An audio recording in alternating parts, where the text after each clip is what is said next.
মানে গ্র্যাজুয়ালি এক দু বাড়ছে। তারপরে ওটা নো লার্জ চেঞ্জ, মোটামুটি 36-37ই থাকার সম্ভাবনা আছে। আর দমদমের ক্ষেত্রেও তাই, ওটা ধরুন 38 ডিগ্রি হওয়ার সম্ভাবনা আছে। গ্র্যাজুয়ালি ওটা তারপরে ওটা মোটামুটি ওই রকমই থাকবে, নো লার্জ চেঞ্জ। এই মুহূর্তে নেই, তাহলে আমরা এই জন্য আমরা তাপপ্রবাহের তো দিন, এই জন্য খালি যেহেতু টেম্পারেচারটা বেশি সেই জন্য আমরা হট ডে দেওয়া হয়েছে। হ্যাঁ, বুঝতে পেরেছেন তো। তো এই হচ্ছে ব্যাপার। ধরুন যেমন আপনাকে আমি বলছি, লেটাস টেক বাঁকুড়া, মনে করুন পশ্চিমের জেলা বাঁকুড়াতে আমাদের তাপমাত্রা ওই রকমই 36-37 এরকমই থাকার সম্ভাবনা আছে, 40 ক্রস করছে না, এই হচ্ছে ব্যাপার বাঁকুড়াতে। তারপরে ধরুন বাঁকুড়া যদি বাঁকুড়া হয়ে গেল, কলকাতা দমদম অলরেডি বলেই দিই। আগামী 5 দিনে কোনো তাপপ্রবাহ না, কোনো তাপপ্রবাহের সম্ভাবনা বৃষ্টির সম্ভাবনা না, বৃষ্টির সম্ভাবনাও নেই, তাপপ্রবাহেরও সম্ভাবনা নেই।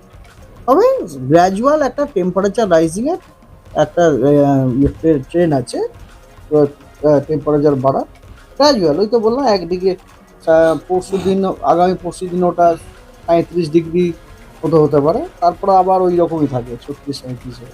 দক্ষিণবঙ্গ সম্পূর্ণ শুষ্ক, নো ওয়েদার এট অল আগামী 7 দিন।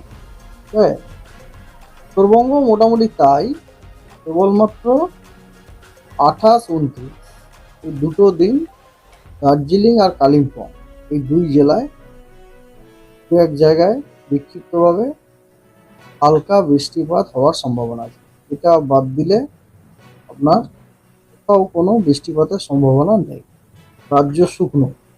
ঠিক আছে, এবারে কথা হচ্ছে কিছু ঠান্ডা দু এক জায়গাতে এক আধ দিন থান্ডারস্টর্ম হওয়ার সম্ভাবনা আছে।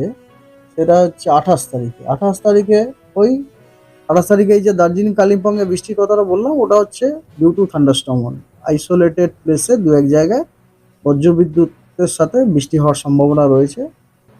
তার জন্য আপনার এবং ঝোড়ো হাওয়ারও সম্ভাবনা আছে অবশ্য, 30 থেকে 40 কিলোমিটার প্রতি ঘন্টায়। হলুদ ওয়ার্নিং দেওয়া আছে তার জন্য। আর আরেকটা যেটা ব্যাপার সেটা হচ্ছে পুরুলিয়া আর পশ্চিম বর্ধমান এই দুই জেলাতে হট ডে হওয়ার সম্ভাবনা আছে, ও তার সতর্কবার্তা দেওয়া হয়েছে, not heat wave, it is hot day only. এটা হচ্ছে 28 তারিখে। 28 তারিখে, ঠিক আছে।